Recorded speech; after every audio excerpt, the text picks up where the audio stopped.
Well, hello, folks. I don't know if you could hear that audio cue as well as I could, but when you do hear that tune, it means you're in for a treat because it's time for another week of the RecPoker podcast. We're about to start I guess we just did, episode 539. I can't believe it. This is the chats edition. We also have a forums edition every week, just talking strategy. I'm your host, Jim Reid, Blusterini in the home game and at RecPoker Jim on Twitter. And I have the best freaking job in the world talking poker with my friends here on the podcast every Monday night at 7:30 Eastern live on YouTube. You can join us for free, but you can win a real prize just for showing up. So I hope you do. All right. I'm very excited to be joined by DGAF. We're going to talk about poker sessions, putting games together, and some other fun, exciting stuff from his life. We had an interesting situation with our guest this week. We're parachuting Billy in here at the last minute. DGAF was happy to jump in and save the day for us. So if you're listening at home and you notice a kind of an odd, abrupt transition from the intro to the interview, that's why. But I'm so excited. We've been talking about having you on the show for a long time, DGAF, so I'm glad we finally got a chance to put it together. I'm also joined by Joe Koulis and longtime premium member Jamel Cuevas, who both are big fans of what you're doing, Billy. I guess I want to say, first of all, just thank you for coming on the RecPoker podcast. My pleasure. I've heard good things about you guys. Just looking at the your background play, learn, belong, sounds like a community you're building. I love it. Nice. Thanks, man. Well, I know you like community is a big part of it's close to your heart, Definitely. And you've shared your heart with a lot of people. I think if people, well, don't let me put you in a box here. If for somehow our guests have not heard of you or don't know anything about you or your story, you've been in the poker world for so long, I feel like. How would you describe your own poker role in the poker world right now today if a stranger asked you and had no idea? So I say I'm involved in content and connections. I put out a lot of content. I put out 2 episodes of my podcast every week. I'm a commentator at Hustler Casino Live. I've started a new project where I'm kind of a player and commentator at the same time called DGAF's Live Poker Show on YouTube. I've written a bunch in the past on 2+2 poker forums and elsewhere. And also I host games, just games on the casino floor, and then also stream games. I host 2 of the games on Hustler Casino Live, the Monday and the Thursday game, and my own new project as well. So content and connections, that's my job. And it's also my job to kind of teach people the way live poker works. I'm talking about cash games. It's different than online poker, and it's different than tournament poker. It's a very, very much a social game, and I just push that as often as I can. Yeah, I love that. We talk to a lot of tournament players here on the show, but I always enjoy talking to cash players because I do feel like that's, a more pure part of the game. And I think it's a more sustainable path for the game as well. So maybe we'll even get into a little cash strategy near the end of the interview here. But so first, talk to me a little bit about So you've created this role for yourself in the poker world now, and I'm always fascinated by people who start as players and they just kind of become part of the poker scene and end up in these fantastic positions like you have now. What do you credit with making that transition from just being a player to someone who's actually inside the poker world and has these jobs and responsibilities and roles that other people don't have? So it was just kind of organic, actually. I was the classic poker pro back in the day during the boom.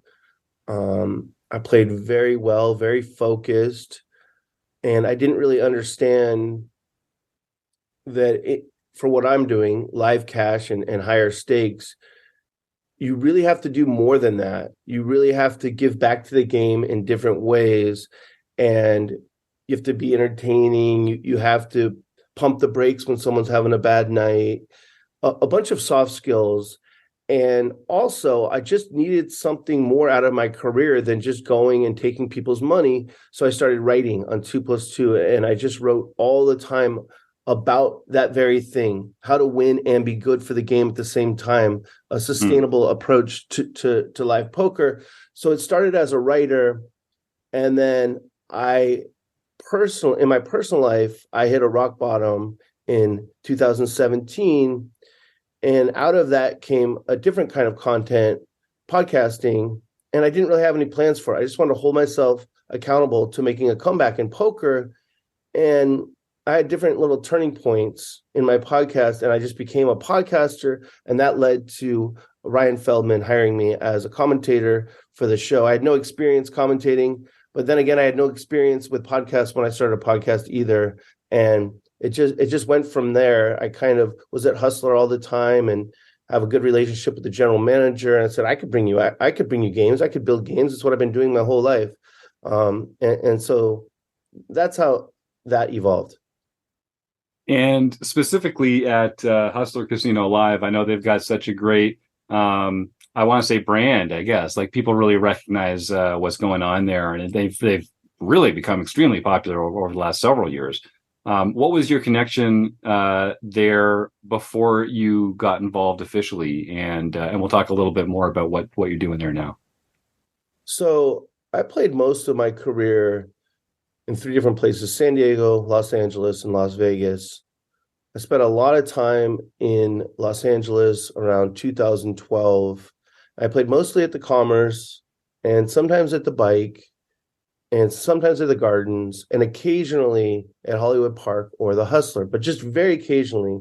But I would play with Ryan Feldman, and I occasionally when I went to the Bike, he didn't play at Commerce much, but I actually am the one that introduced Garrett Adelstein to Ryan Feldman. And that was a big moment, I think, in poker history. That's when streaming really took off, is when those two started working together. But yeah, it was just I didn't really have a connection with the Hustler Casino. It was just with Ryan Feldman, and I think he had listened to my podcast, and that's I reached out to him when I saw he was starting a new venture. And everyone thinks they can be the best commentator, and I just said I could be the best commentator. Everyone says that, and he gave me a shot, luckily. And from there, before I even went up there, the general manager Sean Yapel reached out to me and said, "Do you want Hustler to sponsor your podcast?" And it just kind of went from there. That's amazing, man. So first of all, I mean, just congratulations. It feels like you're in a really good spot in this industry that we love, with the game that we love. So yeah, kudos to you on that front. That's fantastic. Since you've been doing commentary work and getting more involved with that, has that made you a better player? Have you learned lessons from the booth that you wouldn't have been able to learn while at the tables? That's a good question. I think I could have probably learned the same stuff by studying poker or watching the streams, and people might think that's funny, but a lot of successful players have learned by studying the streams. If you look at Mariano, the way he got good at poker is he just watched every time Garrett Adelstein played on stream and just studied it, and he's made a lot of money because of it. I'm not much of a student of the game. I'm more focused on building an incredible game and just playing a little bit better than my opponents. And I feel like I can win more money that way than really trying to play well hand to hand. But what it did, commentating, is it forced me to kind of study the game. You're seeing the trends in poker, the down bets, and no one follows up on the turn when they don't have it. They only follow up when they have it, and just little things for me to exploit when I play. Yep, I love that. And there's no substitute for actually seeing with the cards up and like trying to follow along with the mental process that's happening for these players. I see that too. Do you still love the game of poker? Are you jaded on it now? Is it a business and not a pleasure? Talk to me about your personal relationship with the game of poker. I'd say it's much more a business than a pleasure. The way I got into content, and the reason I'm called DGAF, is I started an account on 2+2 Poker Forums in 2008 for no other reason than I wanted to be able to search hands that people were talking about and kind of study them. And then I just started posting. And then in 2012, at the beginning of 2012, I actually wrote a very long post. It was called 2K, A Poker Story. And I said I was done with the game. That was 2012, over 10 years ago. So you could definitely say I'm a grizzled vet. I do I do much prefer content and building stuff. Right now I'm building games with the Lucky Lady, which was kind of dormant, and now it's popping a few nights a week at least. I enjoy that. I enjoy bringing people together way more than I enjoy playing poker. And then what's one unexpected difficulty with the business side of things that as a player you weren't really anticipating? So one difficulty is I spread bigger games at Hustler, and I spread like smaller 2-3, 2-5 at Lucky Lady. At the Hustler, in my bigger games, the most reliable people, as far as I'll be here at this time to start the game, are professionals. And it's just become true that there's no place for professionals anymore in live cash games. Tournaments, sure.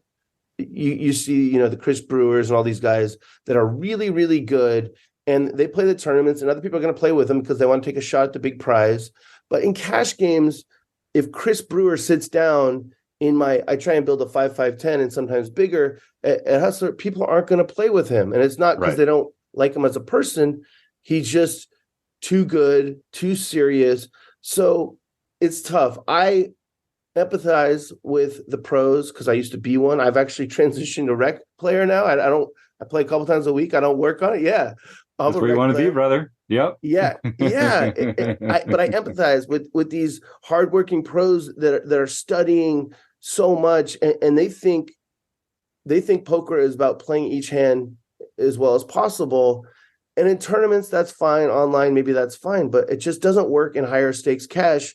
People won't play. You got to have a game, and it's got to be a good game. And that's the number one skill. And it's tough because they don't understand it. And they kind of feel like if I organize a bigger game, they feel like, well, why didn't I get in that? And the simple answer is those guys won't play with you. And it's not because you're a bad person. It's just because your approach to poker is not a fit for high stakes cash. Mm-hmm. And I think that's really important, right? So talk a little bit about that curation element. So you talk about like building games and having players come and putting them in lineups and that kind of thing. That feels like a real art that's outside of the actual game of poker itself. Well, what goes into being good at building a game and putting a good game together? Sure. If it's just for building a game and not for building a good show, I guess both start with the VIPs, the wealthy people that want to come and gamble and have fun, maybe have a few beers. It starts with them. And as the game runner or host, you have to accommodate them and you have to protect them. You cannot have snipers in the lineup that are going to ruin the experience, that are not going to understand they shouldn't go for the kill every single hand because this person will take that personally. They will feel hunted and they won't come back. So that's how it works. And if you're trying to build something in higher stakes, it always starts with the VIPs, whether you're talking about stream or not. And you accommodate them, you protect them, and you put people around that they want to play with. And I think that's the simplest way to say it. And then when you're talking about a stream, well, now you got to bring in people that are good for view, that are going to bring views. You need to have a more diverse lineup and people with strong social media or people with some sort of fame. Now they get seats.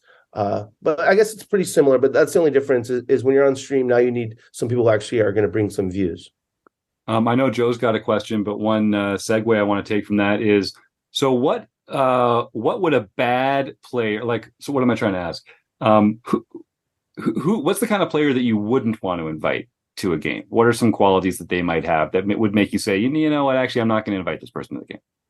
So if they take too long for trivial decisions, of course, a big decision is going to pop up every so often. Take your time. It's a lot of money. But the ones that take too long in general, anyone who stares, that's just antisocial behavior. It's fine in a tournament. It's part of the tournament culture. You see Chidwick or whatever his name is. That guy would never get in a good game other than if some weird wealthy person wanted to like challenge themselves. But otherwise, like no one's playing with that. So I wouldn't invite anyone who tanks or stares and really just tries too hard, and that might sound ridiculous, but it's just the reality is that if you try too hard, you're not going to get action. Great answer. Joe, you've got something, I think?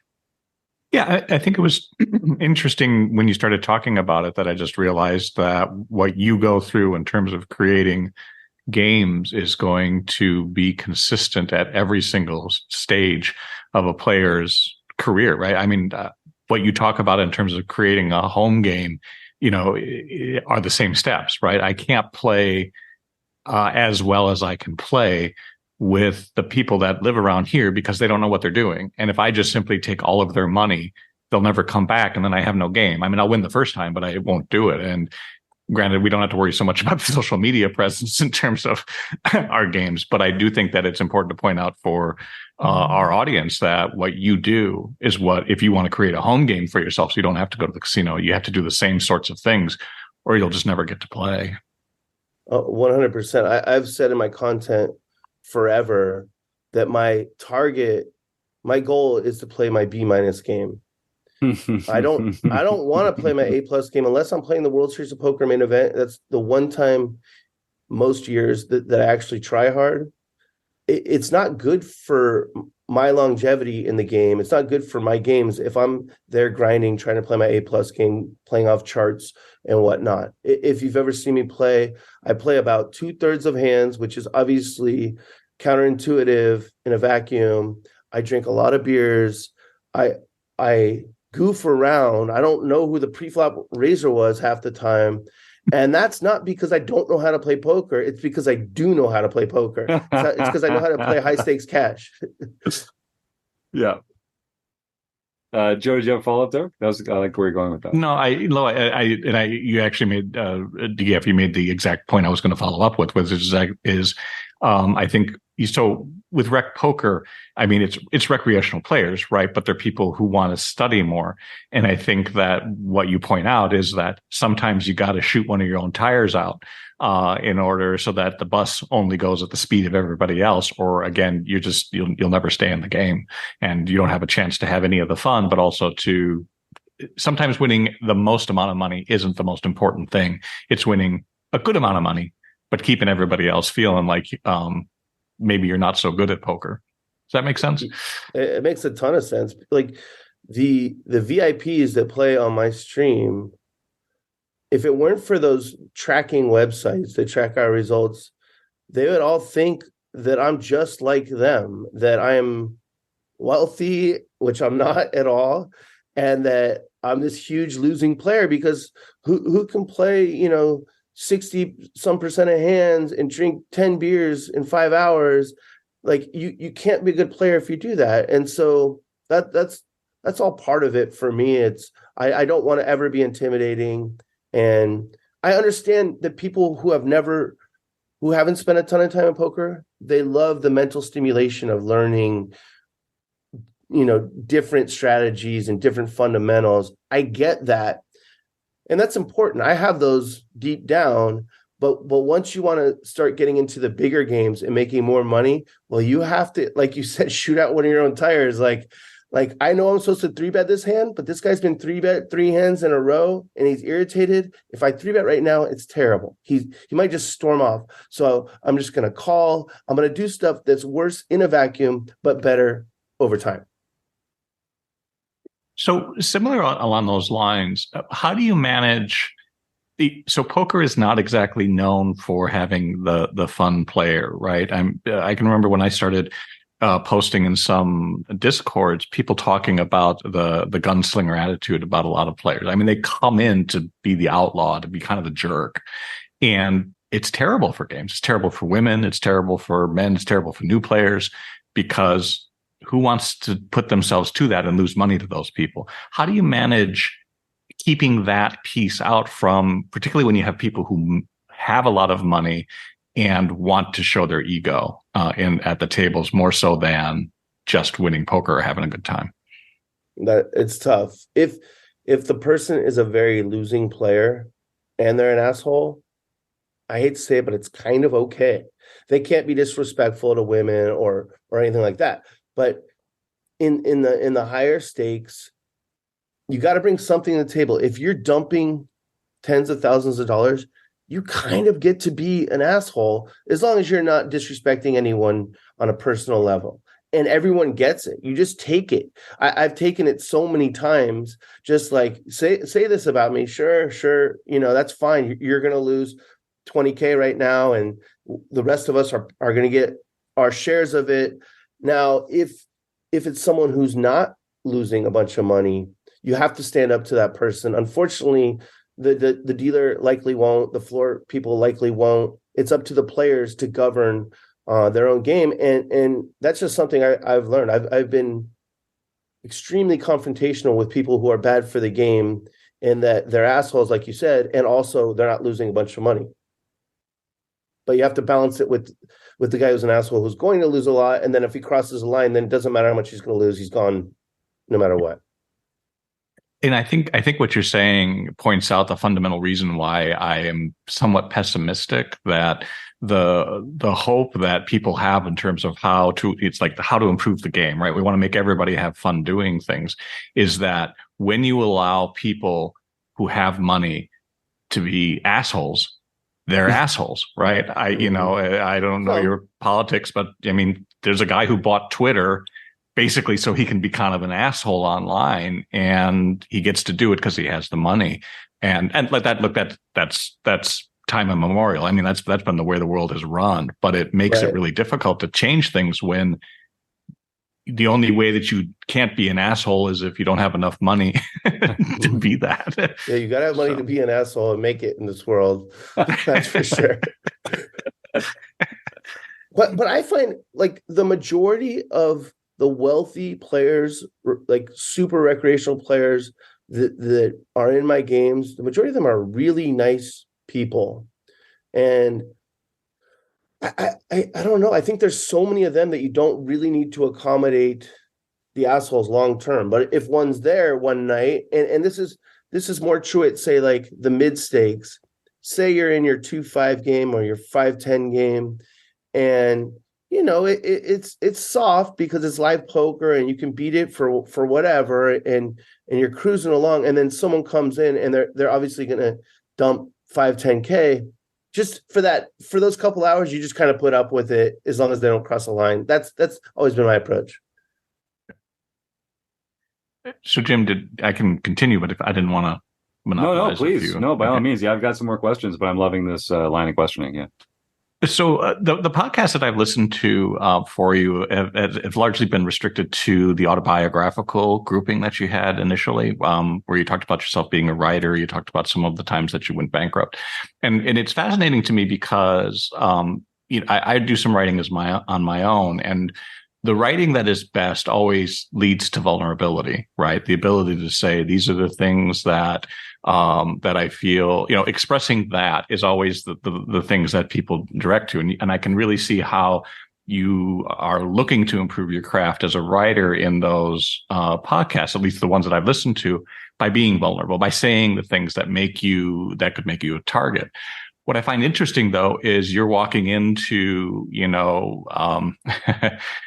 pissing contests every time where people are looking very specifically for ways to be able to get under your skin. And so there's some professional danger, as it were, by revealing that information. How do you manage that dichotomy to be able to make decisions about what you're going to reveal and how it'll impact your poker game? So I find that if you're just looking at the internet and the trolls on the internet, they're going to come after you for any vulnerability you put out there, as you mentioned. They're not going to do it in real life. They just don't. They'll sit there quietly and they'll wait till they get home behind their keyboard, and then they'll do it. I just almost never run into someone saying something to me in person. And I just never have, even before I was working at the Hustler. So I don't know, maybe just people think I'm crazy and they don't want that trouble in real life, but they're happy to do it from their screen names and whatnot. I don't mind at all, because we all have things we deal with, and I'm happy to share mine, and mine are probably a little more drastic than your average person, but people have have more things to deal with than I do. And I know for a lot of people, it just makes them feel better in addition to being entertaining, listening to something that's just pure, just raw, like no embarrassment, unabashed. And so, yeah. But having said that, I also keep most of my content private because I can't stand the internet trolls. So that's why I'm behind a paywall on Patreon. Is most of the very vulnerable stuff is there, and if you're paying to get this content, there's a trillion podcasts out there. But if you're paying to get mine, and then you're trolling me like that, that's just something I've had it happen, but it's rare. Okay. Well, keep it up. I mean, you do a great job in terms of more so than many of the poker writers, even some who are supposedly letting you into their lives. You're one of the very few that I feel like actually represents who you are, different than the image that you put at the table. And I do think that that's important for people to understand, to really understand what a professional poker's life is like. And so kudos to you, man. Thank you. Yeah, I'd say I'm the rule in poker, the professional who wins a lot and ends up busto time after time after time, terrible at money management, no investments, and getting scammed here and there. I'm the rule. There are exceptions, people that, exceptions to the rule, people that just ran it up and were smart with their money and continue to run it up. But a lot of people are selling you a dream that's not real, in their content. And that's fine. Maybe some people need that as inspiration, but I prefer to just provide solidarity for people who are like, man, this is tough. Like life's hard. And even if you make a lot of money, you can find yourself broke, no problem. Can I ask one more follow-up question? Yeah, follow up. Yeah. So one of the things that in listening that I found most interesting was you talked some about your children. A child, I think one. I have two, yeah. 14-year-old daughter, 11-year-old boy. Yeah. That is actually the area. So when I became a dad, the very first thing I thought of was I need to make more money, right? And with each individual kid that came on, I was like, I need to make more money, right? Right, you do. How do you manage? The thing that I found most fascinating is how you manage the roller coaster that comes not only with supporting yourself in an industry whereby bottoming out is the rule rather than the exception, when you have two kids who are also relying on you for that same income. I don't know how I could handle it. I'm pretty certain I couldn't. And that's why I said, no poker career for me. It's just play it for fun. How do you manage that? Or how's that experience for you? Extremely stressful when you're talking about providing and making sure all the bills are paid each month. But of course, being a dad is like the greatest thing there is. And interestingly enough, that's when my podcast sessions took off, was early in season 2. It was 2019. I was running bad, like everyone can relate to. You just can't win a hand no matter what game you're in or what cards you're getting dealt. And I hit record. Instead of talking about a session and hand histories, I just spent an hour reliving this playoff run that my daughter's basketball team made, and I was their head coach. And I was just so passionate about it, inspiring these 3rd and 4th grade girls. And we were kind of the underdog, and like we eked our way into the finals, and we were so hyped up that we just like destroyed a better team in the finals. And like my daughter ran and jumped in my arms, and I didn't want to talk about poker that day. I was just like so tilted, and I just did that, like, and it was therapeutic for me. And then the next day I started getting all these emails like this is podcasting, this is content. And so since then it's been a combination of poker, life, and people really love the stuff about my kids, especially the sports stories. But yeah, it's tough. I have to make a lot of money each year to take care of myself, my kids, and it's tough. It's and you'll be playing with kids who have no financial responsibility, and many of them have a lot of support from their parents. And there's no weight on their shoulders, and you're sitting there like, if I lose again tonight, like I'm gonna have to go borrow from someone, I'm gonna have to try and get a loan from a bank, I'm gonna have to get staked again, and I know I'm a winning player, so that always hurts. So it's tough. I don't recommend it. You said something pretty wise, that you decided you were always going to stay a recreational player, and that's the trick. That's what my friend Abe Lyman says. Poker is a terrible job, but maybe the best hobby. I love it. He said something similar on our show a little while ago, and we talk about that all the time. It's like, you want to ruin the love that you have for something, make it your job, right? Make it something that you have to do every day, that like the results matter. We have a lot more fun as recreational players. There's no doubt about that. You've shared so much about your life, just taking off from this point. You've been very candid with your audience. What's one thing that people don't know about you? I mean, the people that listen to my podcast, the people that are on Patreon, I think they know everything about me, but I'd say one thing most people don't know about me is that probably that I'm a winning poker player. Most people see me play on stream and they think this guy's a whale, and like, maybe a little bit, but I do win every year, so that's a good one. That's the kind of thing that you don't mind if people don't know about you in the business you're in, right? That's a good thing. Here's the thing: you want them to always think you're a whale, unless you're on a big downswing, and then it gets old. Everyone's saying you suck. You're like, okay, let's play heads up right now. Let's see if I actually suck. But when you're winning, yeah, say I'm terrible. Say it over and over and over. This guy's the worst player. Say it. That's so funny. I love it, Joe. I just want to remind everybody how terrible a poker player I am. Yeah, Joe. I've said, Joe bangs that drum quite a bit around here. We're all wise to you, Joe. We've mentioned your name here on the Winner's Circle of the podcast a few times. All right. Well, I'll encourage Jamel, if you've got any questions, feel free to jump in. Otherwise, I've got a couple that will kind of bring the interview to a close here.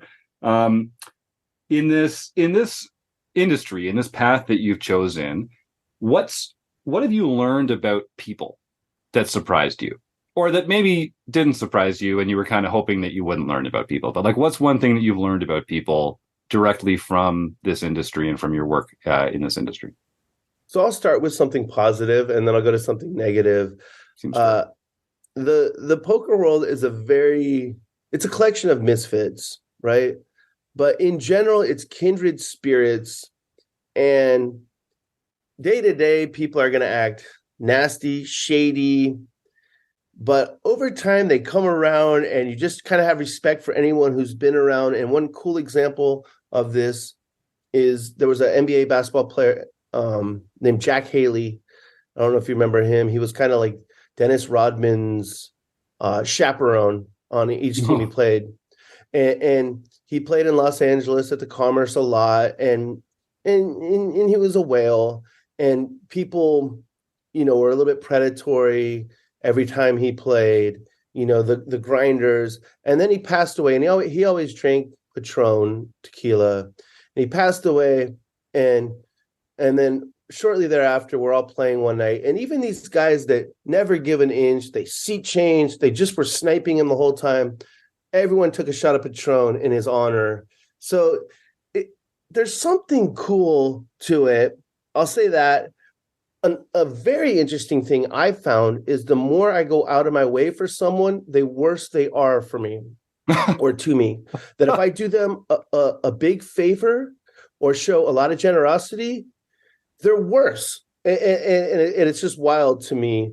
But that's the negative thing. That's a good one. That's a good tip for people too. It's funny how some people are like that. You kind of give them an opportunity to out themselves as a taker and a user, and there's a lot of those people out there. I call them nits. I've been calling them nits for a long time. It's true. I don't consider a tight poker player a nit. I consider someone who takes and doesn't give back a nit. Yeah, I love that. I've heard you say that before. I think that's a great way of putting it. Let's talk a little bit about strategy. A lot of our players, a lot of our listeners are playing, 1-3, 2-3, 2-5. They're enjoying the game, but they don't play for a living. They study, but they're not, at the top of the game. I think what makes some recreational players uncomfortable is overbets. So I want to talk a little bit about this, specifically pre-flop. So we get in these situations where, recreational players, we like to see flops. So there's usually going to be, a few limps or an open and then a bunch of calls. And then you get these guys that come in and put like just a huge stack of chips in the middle. What are they trying to do? Is it always a good hand? Is it never a good hand? Talk to us a little about as you see it in real life. What's the theory of some of these big raises pre-flop? It's with most, the overbets are for value. With some, like myself, if you ever see me in a 2-3 game or a 2-5, and I'll just say, like, even when I play on stream, I think like almost 100% of my overbets are bluffs because they just work. They're so effective at getting people to fold. So why would I balance that? like if I bet 1.5 pot or 2x pot, and they're going to fold like 99% of the time with what I think their range is, why would I ever balance that for value? Like just to appease some game theory person? No, I'm going to print money by having them fold when I have shit. And when I have a good hand, I'm going to bet less. But I think what you see often is the overbets. People they don't have the issues that I do, I guess. And so when they overbet, they have it. I would fold in general, unless someone's playing smaller stakes than they're used to, or they're just kind of a maniac. And so I'll go one step further with that then. So when you are choosing to bluff in those spots, usually they're because it's a good spot for a bluff, right? Like a bunch of players, there's dead money in the pot, there's some passive players, they've kind of capped their range a little bit. Are there particular hand qualities that you're looking for? Like, is it important to have a blocker? Is it important to have connectivity in case it goes post flop? Are there kind of hands that you would just choose not to take that line with? Sure. You're talking about squeezing pre-flop. And yeah, a great spot is when someone opens and they open often, and people know how to 3-bet good hands and they all call and it gets back to you in the big blind. That's a great squeeze spot. And you got to go big here. You got to get the first guy to fold, and then you're probably good, right? So that's focus on that person. If you think they're strong, don't do it, right? But if you just picked up on something that they're not, well, okay, let's put in a big squeeze here. Let's make it too expensive. Most people are naturally pretty risk averse, so let's make it just really expensive. And the hands I like to do it with have one big card in them, like a King X, Ace X is even better, and then I guess Queen X is okay. But I like to have that because if you get called, you're going to get called by mid pairs a bunch, and then you're going to be able to outflop by hitting your king. Or say you have King 7 and you do it, and someone calls and you think they got like a mid pair. If it comes an ace or king high, you get to win. You get to win with the king by making the best hand, the ace by pretending to make the best hand. So that's just kind of a simple thing. But then again, even if everyone's weak and you're looking down at a small pocket pair, I'm not squeezing there because I'm just gonna. If I get called, I'm in no man's land, out of position with a hand that just doesn't improve from street to street, and it's just hard to flop a set. So I'd rather just get in there for cheap and maybe flop a set and then get creative on how to get value. Yep, I love it. That's a great answer. Thank you for answering exactly the question that I was trying to put to you there. So that's fantastic. Okay, no problem. Joe and Jamel, do we have any more strategy questions for DGAF here? Because I do find, Joe, jump in. Just a real quick follow-up in terms of that same squeezing idea. Given the preponderance that you're going to have Ace X hands in recreational players in those situations, when you squeeze, particularly with a King X and the board comes Ace High, what's your strategy? If you feel comfortable, what's the strategy to try to figure out or to approach an Ace High board when you're bluffing on? Sure, I've always been or I've long been anti-strategy. But I don't mind like dropping some strategy that's super spewy, because I feel like if it's super spewy, it's good for the game, right? Yeah. So someone squeezing ace X and king X is not making poker worse. It's making poker better. It gives you an opportunity as one of the overcallers to get creative now and combat that. I think it's good for the game. So something that I put in my podcast all the time, and it's just like a really easy trick in live poker, is just going small bet, big bet. Just small bet on the flop, and just like pay attention to how they respond to it, and not just whether they call, fold, or raise, but how they do it, how quickly they do it.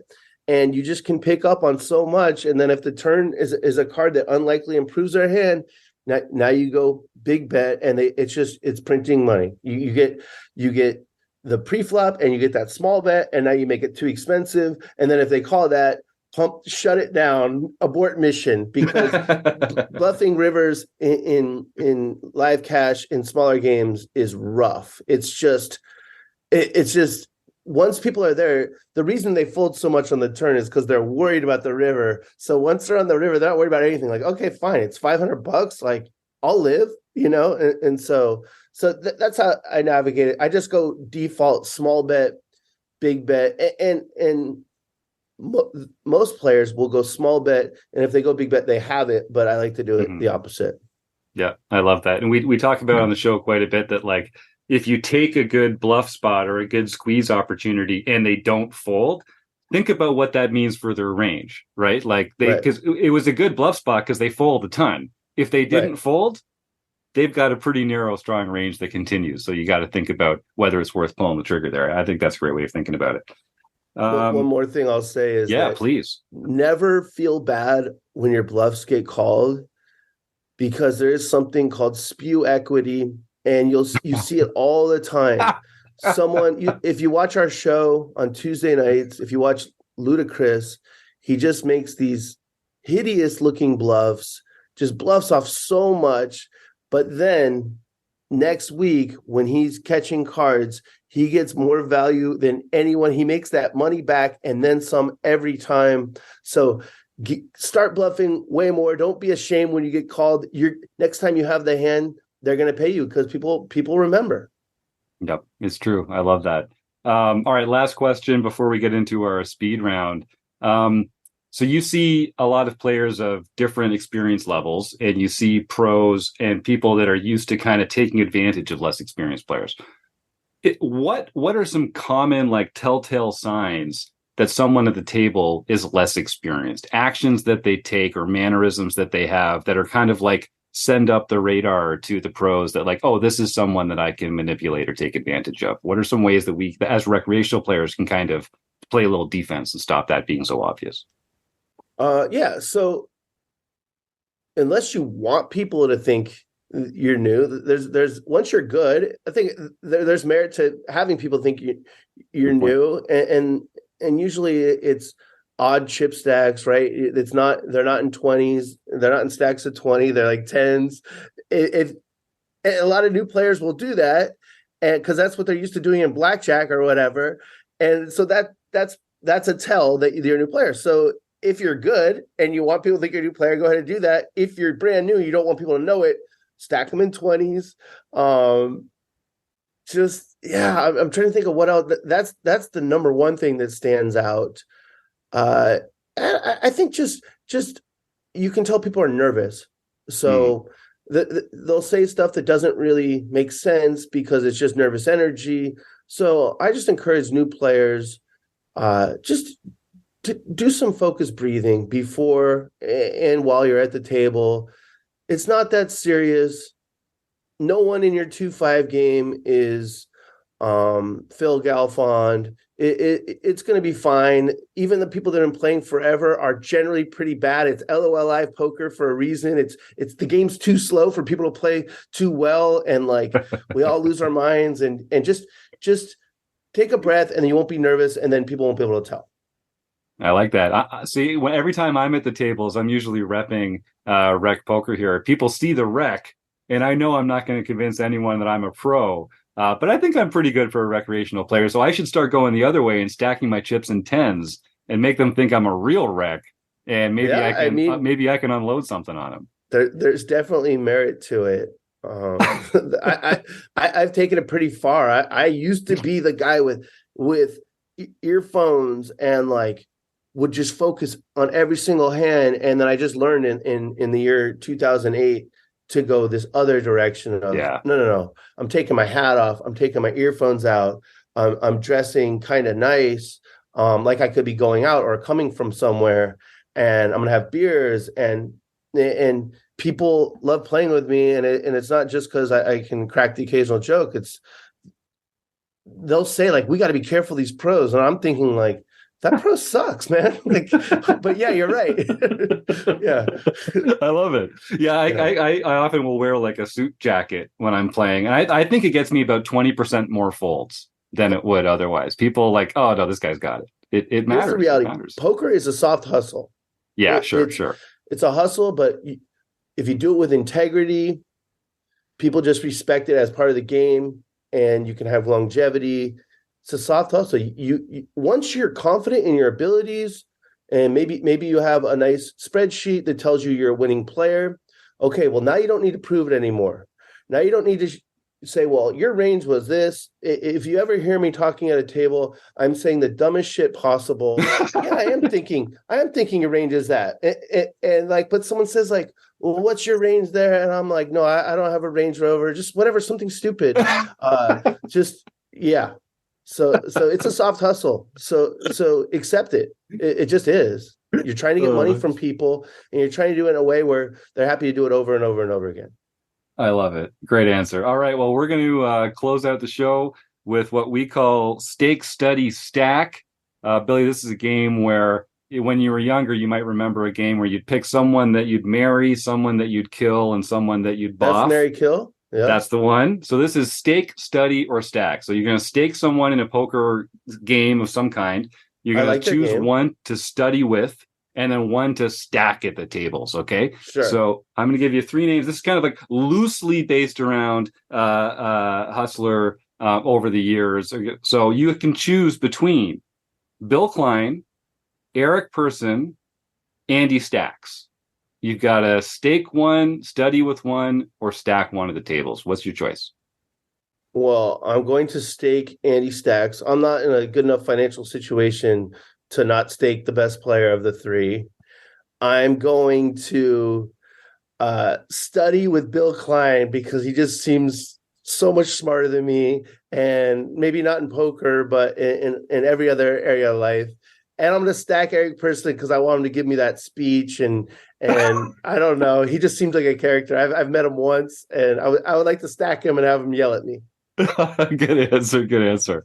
All right, so we're going to close the action now with the speed round. Thanks, DGAF. You've been a great guest so far. So again, I'm just going to reinforce, don't think too long for these answers. Sure. Short, fast, honest, and you can say pass. If you're waiting for a couple seconds, we can just say pass. All right, we're going to start off with an easy one. What's your favorite poker hand? 9-7 offsuit. Is poker a gamble or a skill game? Both. What's your biggest poker pet peeve? Nits. Is Die Hard a Christmas movie? Absolutely. Is Ace King a drawing hand? Sure. What player type are you? Maniac. Is a hot dog a sandwich? No. What's one thing that you are afraid of? Death. Should vacations be lazy or busy? Lazy. What's your favorite mixed game? None. Yellow light coming up. Slow down or speed up? Speed up. Who is your poker nemesis? Poker nemesis? It would have to be Sia the Bot. Okay, all right. And then the last question for the show. The speed round's over. Take your time with this one, and this can apply to either poker or to the rest of your life outside of poker. All right. Looking back on your whole life, a fantastic life, well lived. But you have to change one thing. You have to do one thing differently in your life up until now. What's the one thing that you would do differently?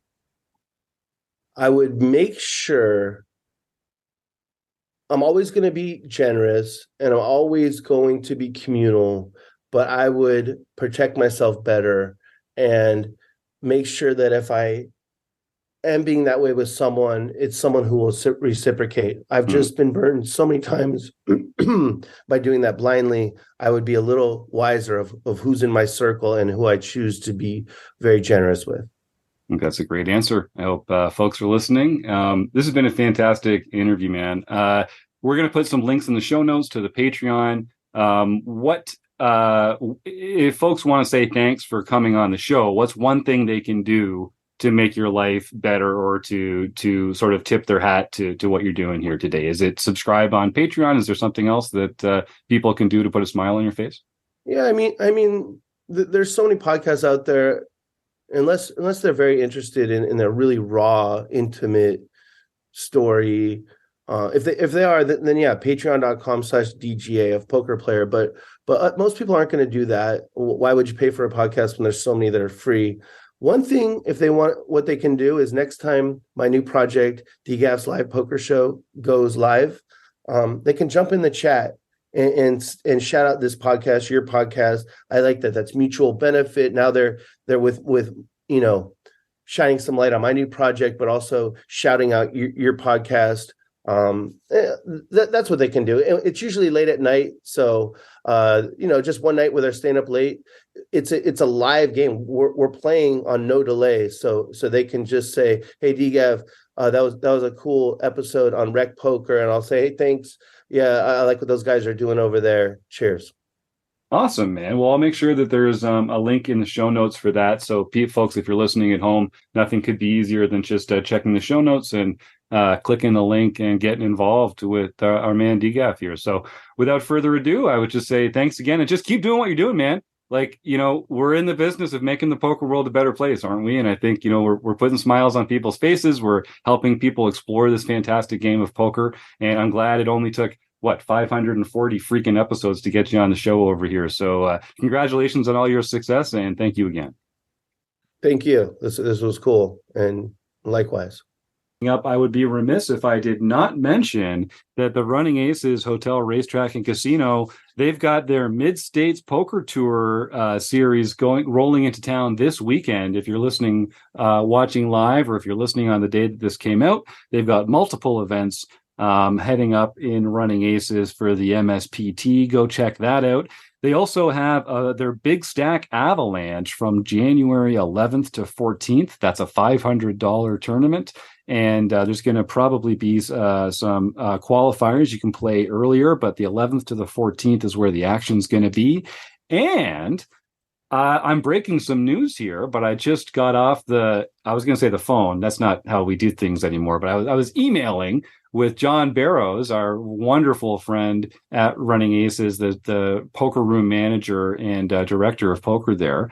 And we are putting plans in place for another Rec Poker weekend at Running Aces. So January 19th and 20th, circle it, folks. It's right around the corner. We're going to be having a bunch of fun at Running Aces. All the Rec Poker folks will be there. We'll be giving out prizes, bomb pots. We'll be giving away memberships. We'll be having meet and greet and all sorts of cool stuff. And if you don't know where Running Aces is, it's just an hour north of the Twin Cities in Columbus, Minnesota. And it's a fantastic place to go and spend some time and make some new friends. So I'd encourage folks, whether it's the MSPT Poker Tour, whether it's the Big Stack Avalanche in January 11th to 14th, or my personal preference would be for Rec Poker Weekend on the 19th and 20th of January. I can't wait to go meet some more Minnesotans in person and have a fantastic time. If you want to go to rec.poker/road trips, you can find out some more details about both our December trip to Las Vegas and our January trip back to Running Aces. I guess I will just say the Rec Poker road trip is going to be from the 5th to the 12th, but it culminates on Sunday the 10th, where we will be doing a free group tour of the Poker Go studios, followed by a meetup game and some learning opportunities at Joseph Will's Poker Oasis, just south of the Strip. That's going to be on Sunday, December 10th. Both are free. Both are going to be full of friendly Rec Poker folks. And if you are able to join for either one of them, I think you'll have a great time. So send an email if you need more information to jim@rec.poker, and we'll put all that together. And so I'm like Poker Go. It's next to the Aria. It's right there. And then we'll probably all share a Lyft or an Uber or something down to Joe's place afterwards. So Steve asking, how do we get into the Poker Go tour? Just send me an email, Steve, jim@rec.poker, and I'll arrange all that with the Poker Go folks. And you do need to reserve a seat in the Poker Oasis game there. Joseph, why don't you unmute and just tell folks where they can find out a little more about the Poker Oasis and how they can join us on Sunday, December 10th. Yeah, sure thing. We've got on the website, thepokeraoasis.com. We also have our meetup group, which is just LP Poker Games and Study Group. So you can either shoot me an email from the website or join the meetup group and RSVP there. All right. And like I say, go to rec.poker/events and you'll see all the events coming up. And you can click on the link there for this road trip in December and come and join the fun. All right. We've got some prizes to give away here. We've got not only our normal food bank winner, but Rob Washam couldn't be here. But I will say we are also about to start the new series of the book study. This is going to be starting on December 6th. And it's every 2 weeks until we're finished up. It is Exploitative Play in Live Poker by Alex Fitzgerald. You might know him as Assassinado. I can't wait to be digging into this. Alex has talked a lot over his career about exploitative play in live poker, so I can't wait to see what the compendium has to share with all of us excited recreational poker players looking to go out there and take on the world. If you want to get involved with the book study, it's every 2 weeks. It's part of your membership as a RecPoker Premium member. And if you're listening to this in the month of December, the holidays are right around the corner. And I want to tell you, normally, you could get your first month for only $5 by using the code RecPoker. But with Santa Claus right around the corner, we are doing our Naughty or Nice sale for the entire month of December. If you enter the code NICE at checkout, you can get your first month for only $1. So check that out. Head on over to rec.poker and sign up for your membership. If you use the code NICE, you get your first month for only $1. Now that's nice. Joe, did you have something? What do you get if you enter naughty? Because I like to be truthful about myself at all times. That's a great question, Joe. Maybe you should try. Maybe you should just see what happens if you enter the word naughty at checkout. I don't know what will happen, but I know if you enter the word night, if you've been a good little boy or girl this year and enter the code NICE, you can get your first month for only $1. But I'm kind of curious to see what might happen if someone enters the word naughty. Some honest folks like yourself. Yeah, and Steve in the YouTube chat also wants to know what happens if we enter naughty. So maybe some people will find out. Let me know if you do. I'd love to hear about it because it sounds like it could be an interesting surprise for some people. I don't know. But yes, the code NICE will get you your first month for only $1 in our Naughty or Nice sale. All right. So Rob Washam has done a raffle draw to see who's going to win a copy of Alex's new book, Exploitative Play in Live Poker. He's put the list together. We're actually going to do the draw right here on the show along with our food bank draw. Chris Jones, do you have the Daiso Cam available for our random raffle winning and that sort of thing? I don't currently have it open, but I will get it open. Fantastic. While you're doing that, I'll just list the names that we got from Rob. So these are folks that entered Rob's contest. In order: Eric Anderson, Dave, Flynn, Michael, Marco Salazar, Eric Weintraub, Marcel Dusick, Chumbo, Now You Said It, Max Chaos, Keto Man, and 7 High 11. So that's 12 names, Chris. What kind of a die are we going to roll to figure out who the winner is going to be with 12 names? I just roll here. You got to ask Joe these kinds of questions when you have... Well, what's your biggest one? There's a special name for it. It's called a 12-sided die. This has got 12.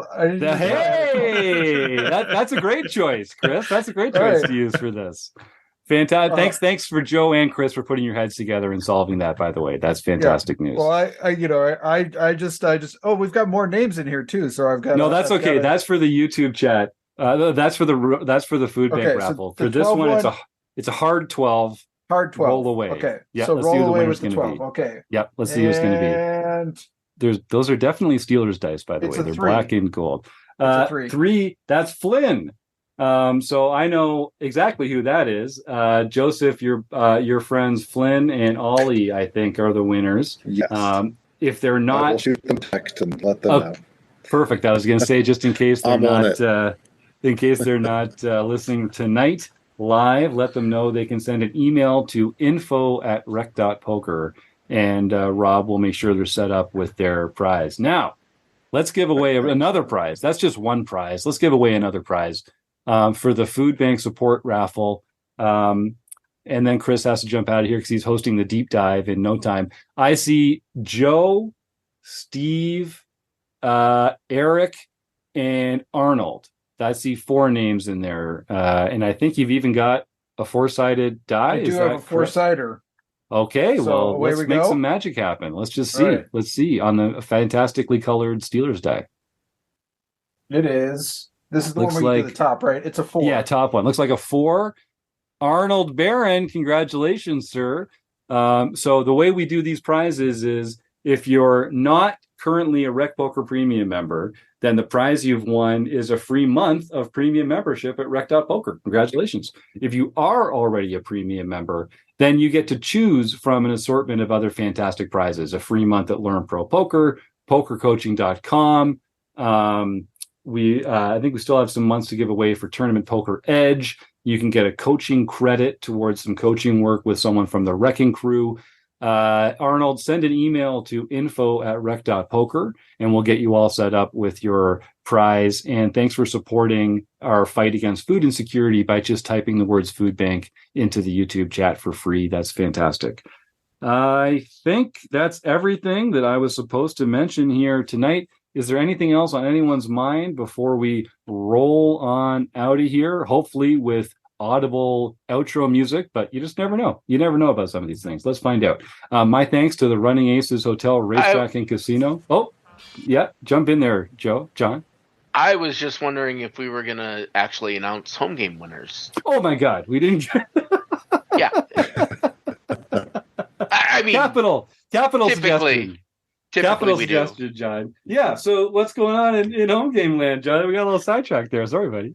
All right, on November 20th, SNFR 666 Tom Roach got his first daily victory.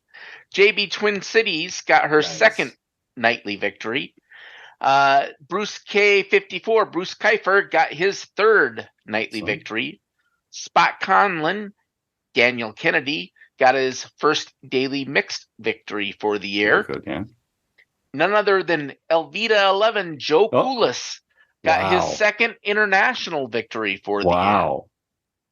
JD Cat, Jeff Catalano, got his first international victory. Nice. And Zen Heart Shadow, Sarah Coates, got her first LPP victory. So she can contact info@rec.poker for her free month at Learn Pro Poker. There you go. Fantastic. Well, yeah, do send that email. You're going to have a great time. And Zen Heart Shadow, maybe we'll get a chance to connect in Minnesota for Rec Poker Weekend. You never know. I was able to meet your partner last time I was out there, and he seems like a great guy. Looking forward to making friends and meeting some new Rec Poker members when I'm out there for January 19th and 20th. If you're listening to this live, or if you're watching this live, you've still got time to go head over for the deep dive that Chris Jones will be running for our premium members. And otherwise, I just got to say thanks to everyone for all your involvement and support.